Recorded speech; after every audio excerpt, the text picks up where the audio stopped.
Hey everyone, welcome. Thanks for taking your time to join us today. We have Zachary and Alec here from Valist, and the workshop will be on how you can publish and distribute your app, games, and binaries in Web3. I'll let you both take the stage, and if you have any questions in the meantime, feel free to pop them in the chat and we'll take them as we go. Thanks. Awesome. Thank you so much. And yeah, I'm Alec, co-founder and CEO of Valist, and we do Web3 native software distribution. Zach? Hey everyone, I'm Zach from Valist. Great to meet you. Sweet. Awesome. So we are going today to learn how to publish apps, games, binaries, pretty much anything you need in a Web3 native way. And I'm going to start off by sharing my screen, going through a little bit of a quick presentation that just goes over the concepts of Valist and what you could do with it. And then I'm going to pass it to Zach for a quick demo. And then, yeah, please feel free to ask any questions as we go. We'll keep track of the chat. And yeah, we want to make this interactive as possible. So we'll just jump right into it. Yeah, so Valist is Web3 native software distribution. And so what does that mean? What is Web3 native software distribution? Well, that includes things like publishing, fetching, and secure updates. But now that we're in Web3, we could also do some really cool stuff like DAOs coordinating software or teams together coordinating software, as well as software license NFTs to create a new way to monetize and create a DRM system. And why do we need Web3 native software distribution? Well, right now in Web3, we're still relying entirely on these Web2 platforms for distributing our core components. So things that actually run these blockchain networks, like the Geth binaries, the Bohr binaries that run these awesome Ethereum-based networks. And it all the way goes to the end user for things like wallets, games that we play. But yeah, pretty much everything in the infrastructure layer is still relying on Web 2. And so despite all the energy that we're putting into decentralization, everyone's pretty much re-centralizing everything at the distribution level by publishing Web 3 software on Web 2 platforms. So that's what we're going to change. And some of the issues with Web 2 distribution are some of the issues we're all familiar with Web 3 solving is risk of compromise, censorship risk, and availability risk. You know, these are all common things. So, you know, for example, you can have a secure messenger, but if you can't actually deliver it when you need to, you know, how's it going to be helpful? So Web 3 native ways to distribute software can actually enable these awesome use cases. And then if you actually wanted to sell some software, you basically have to ask Apple, Google, Facebook, you know, for permission, and then they take 30+%. Same with Steam if you're trying to sell a game. So all these centralized payment infrastructures are permission in the first place, and then they have this high take rate. So, you know, they're actually siphoning off lots of value that we're creating. And so what can we do now that we're in Web 3 that we couldn't do before? Well, at first, everything kind of looks pretty similar. You port over the common features that you already know and love about these common features, such as like versioning, publishing, being able to update your apps and artifacts, things like that, as well as manage both team level and then project level access control. So you can actually have some security around your different projects. But then Valist is a set of tools that coordinate a bunch of different protocols together to make publishing and software in Web3 pretty easy. And then once we're ported over, you know, we get these awesome benefits. The most obvious being no more reliance on a single entity for distributing any software. So even if Valist.io and Valist Inc. disappears for whatever reason, Valist, the protocol, can of course still continue to run. Everyone could continue helping the network itself. And then you could monetize software directly to your audience using software license NFTs. So again, instead of having to configure some random Web 2 DRM system, you have to give all this information. You have to, it's very odd. You could just create a wallet, start publishing software under it, and then start collecting fees from your application. And then DAOs can also coordinate software releases. So if you can imagine a DAO coordinating a new release of Ethereum clients like Geth, pretty incredible. And then you could also create these awesome auto update mechanisms. So things like Brave, how it self-updates. With Web3 native stuff, it would be your applications can self-update in a completely decentralized way. And then last but not least, we have some pretty awesome public goods funding mechanisms built in here. So the software license NFTs can actually be used to redirect some community treasury in order to vote on some new indie games, dev grants, things like that, that can actually be more regenerative to the system. So how does it work? Well, it's pretty much tying together a few different protocols. Like I said, the developer initially publishes the release. All the software, all the data gets stored on IPFS and Filecoin. Valist simply describes the type of software with some metadata. And then it is checkpointed onto a smart contract, right now mainly on Polygon, but we're supporting other networks at the moment as well. And that's where all of the registry stuff is for the team level, project level, and each version within those projects. All the access control lists, all the security, everything around that is handled there. And then at the end of it, the client is made aware of the latest releases, who published them, what keys did what, etc. And you have this immutable source of truth there. And how do you use it?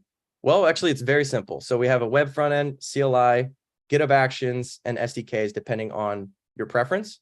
The web front end is a really easy way to get started. It's a pretty simple, you set an account, set a project, you set a version, drag and drop your files, click publish, you're good to go. So if you're publishing a Unity game, this might be the easiest way for you to do this. The CLI is another great option. You can basically just type Valist publish and then type your account, project, version, and then give it a path and it'll upload it. And then we'll also go over this later, but you can also configure multi-platform builds. So if you're writing a Go application and you're building it to Mac, Windows, Linux, with the CLI, you could actually describe in the Valist YAML which binaries go to which platform, and Valist will be able to understand and interpret that. And then we have a super simple GitHub action. Just paste this at the end of your workflow if you're already using GitHub Actions. This example here just takes every GitHub release and automatically publishes it on every release, but you could configure it however you like. And then if you want to get in the nitty gritty, start creating auto update systems, stuff like that, we have TypeScript and Go SDKs. And then you can find it, valist.io. You can head to our docs at valist.io or docs.valist.io. And then definitely come join our Discord. We're super happy to help. Our community, yeah, it's super helpful. We're definitely excited to see you there. And then, of course, our code is all available on GitHub. Every single thing is open source. And so, yeah, thank you so much and best of luck. Much love from the team. I'm going to pass it to Zach, and he's going to show you how to publish an app. Hey, thanks, Alec. GM fam, demo time. Let's go.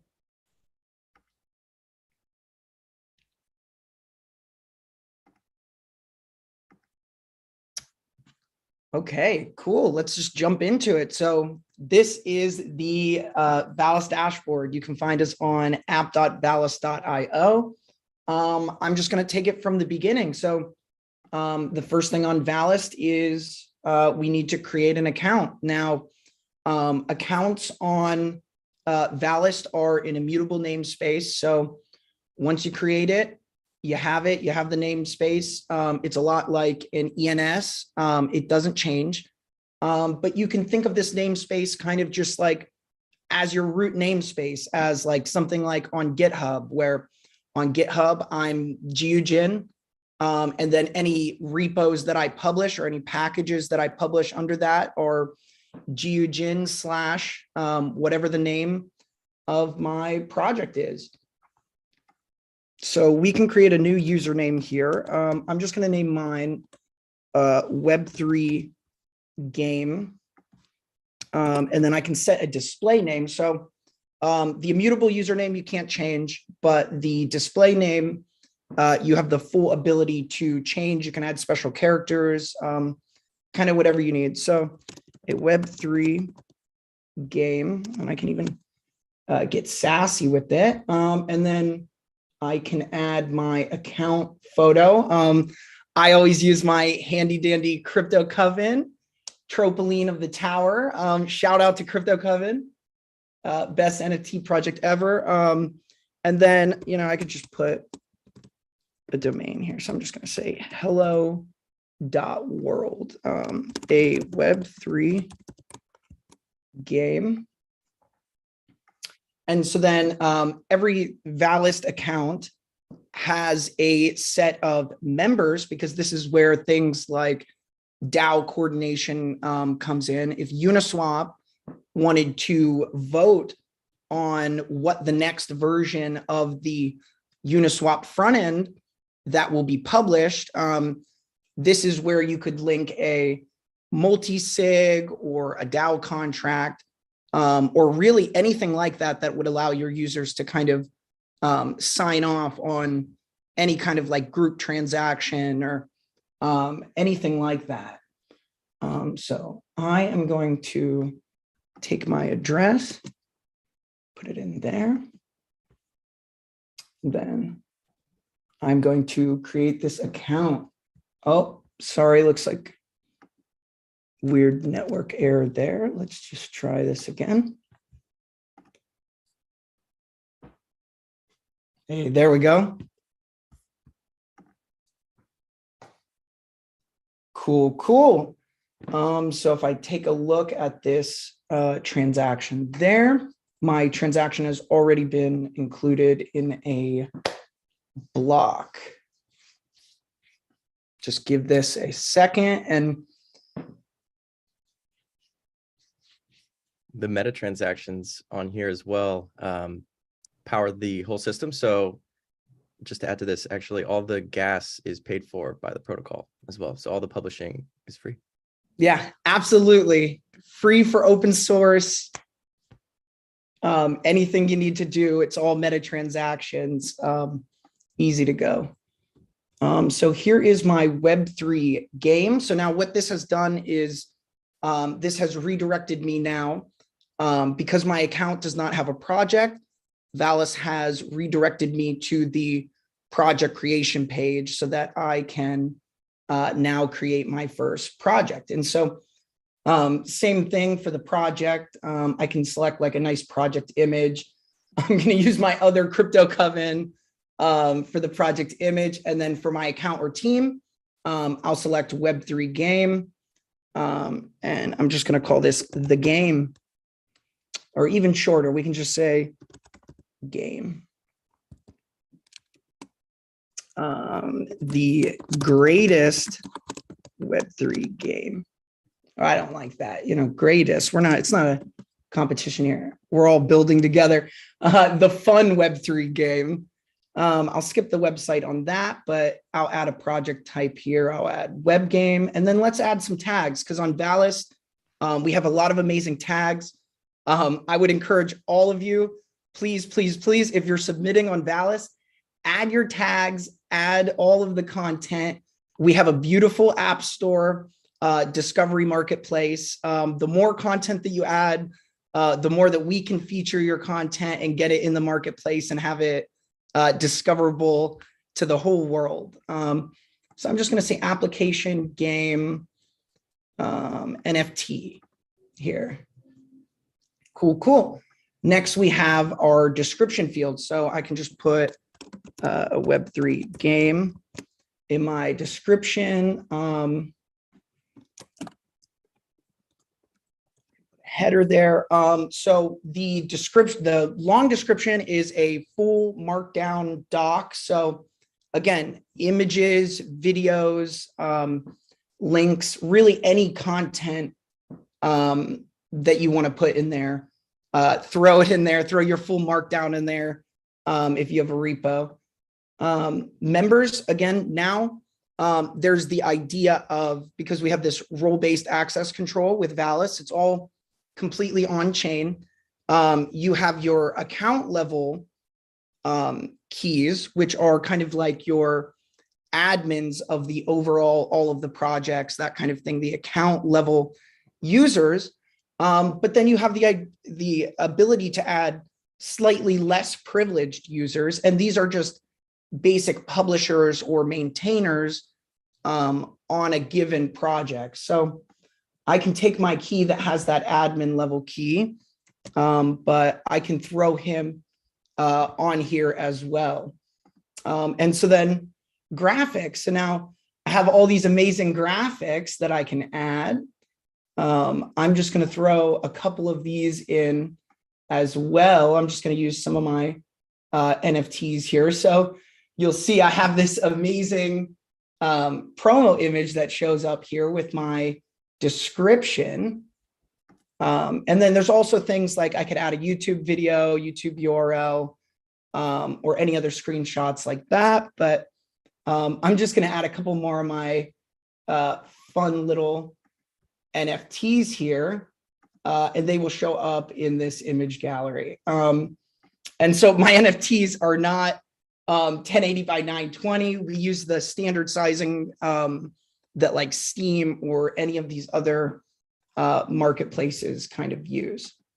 Okay, so we are good to go. I'm going to now create my first project on Valist. And we can check that transaction as well. Good to go. And then once this is done, we should be redirected back to the home page. And then from here, we can publish our first release. So I'm going to switch to, now you can see my new account here shows up, web game. And now my first project under this account shows up called game. Both of these have my Crypto Covenant images. You'll see I have my screenshots here, and I have an example markdown description with any content that I might want to add there. So you'll see currently I don't have any versions on this. Oops. I'm just going to actually switch here. And then so to show you an example publish of one that I do have a couple versions on here. I have 3 versions. I will go here. And let's say, let's do version 4. Now on Valist, we typically recommend that users use like semver, like just basic semantic versioning. But you can really use any versioning that you want or any type of tagging. So what I'm going to do here is I'm going to go in my, I'm actually going to drag and drop here. So I have this example dapp here, and I'm just going to drag and drop that nice and easy right into the front end. So, and that's it. All you need is your, excuse me, your tag and your files. Drag and drop them. We'll sign one more signature here. Check on that transaction. Already in a block. Thank you, Polygon. Shout out to Polygon. Valist main app is deployed on Polygon. Check us out on Mumbai as well. And there we go.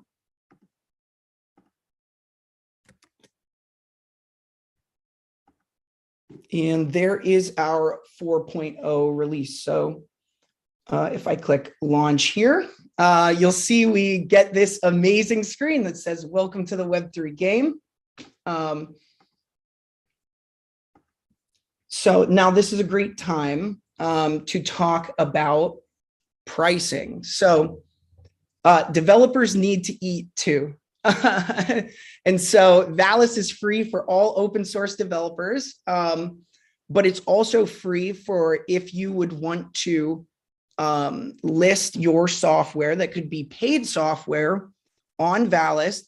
You are able to, through the platform, create a token gated on-chain kind of DRM through a project NFT that you create. So each Valist project comes with a token ID that can be used to token gate a game. So I can take this project ID and embed it, or I already have now, directly into the game that I just published on this test account here.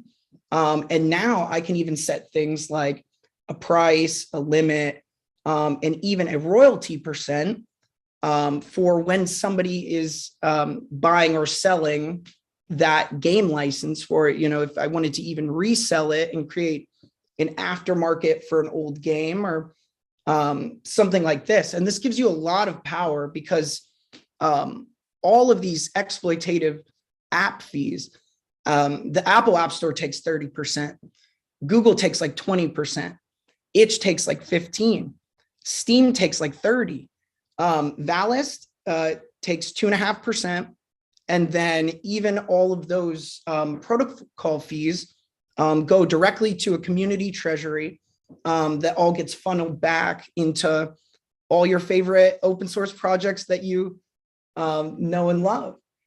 So now I have this beautiful token gated game screen, but I can't play because I don't have the token. But this is exactly how within a few clicks, within a few steps, I could publish my web app game binary artifact, token gate it with Valist, and then monetize my software as a developer.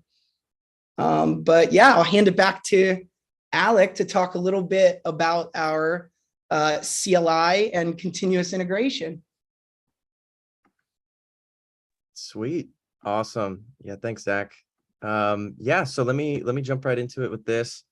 One of the examples that we referred to earlier was the ability to publish Go binaries and other types of software in this project. So if you can imagine something like, you know, an Ethereum client or IPFS clients or anything like that, or really anything that's a binary software, we can publish with this. So the way to do that is pretty simple. So we have this project here called, it's just a CLI Publish Go project.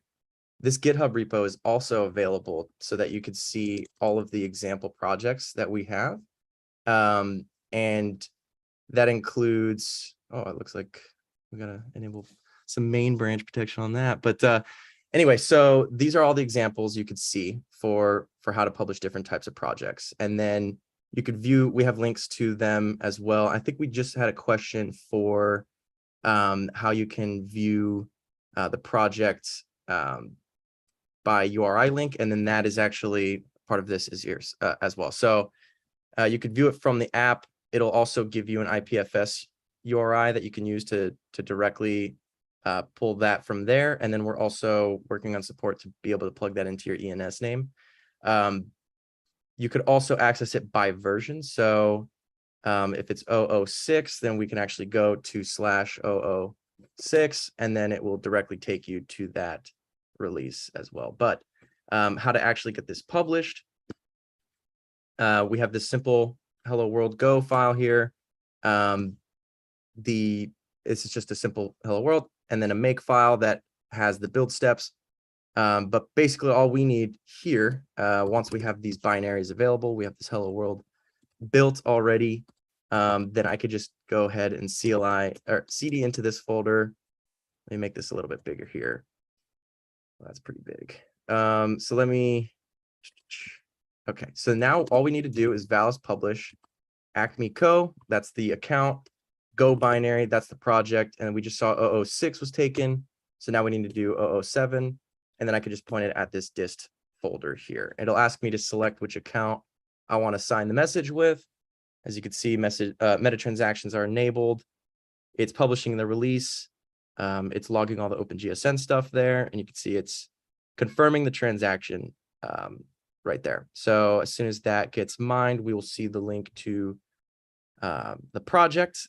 But sorry, my cat's meowing in the background. But anyway, we'll let that run while I jump to this make file to show the multi-platform build. So basically what this is the same hello world Go file at the beginning, only we build it into 4 different binaries for different projects. You could also use things like Go releaser. That's a very common thing there. And then you could just point the same binaries at the end.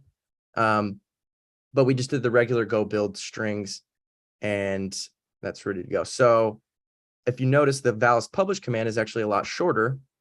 It's because we have this valist.yaml file where we can actually define more advanced functionality. So this project, we defined an account, the Acme Co. We also define multi-platform. We define a version for the release. and then we gave it a path to the binaries that are inside. And then this install field actually allows us to tell Valist what the name of these binaries are and how to actually save it on the system, and then which platform it corresponds to. So basically, it's going to go inside the dist folder, upload all that stuff, and then map from there the paths for the Darwin build to here.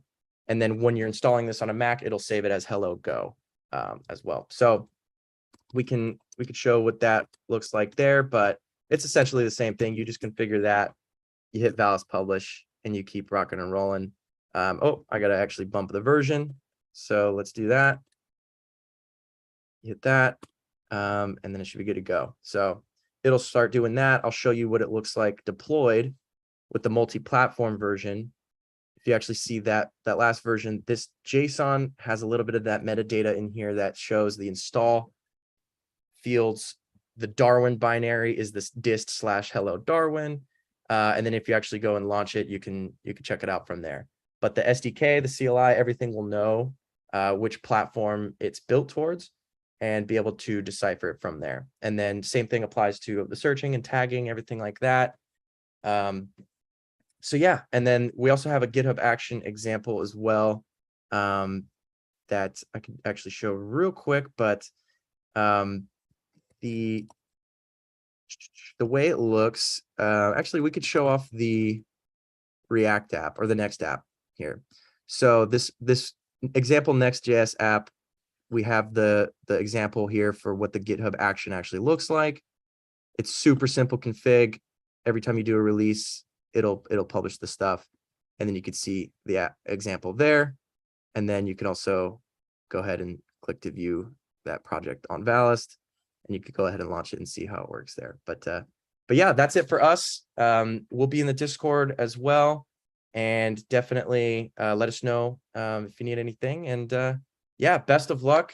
We're super excited to be here, and actually we came out of a HackFS hackathon ourselves, so it's a really awesome full circle for us.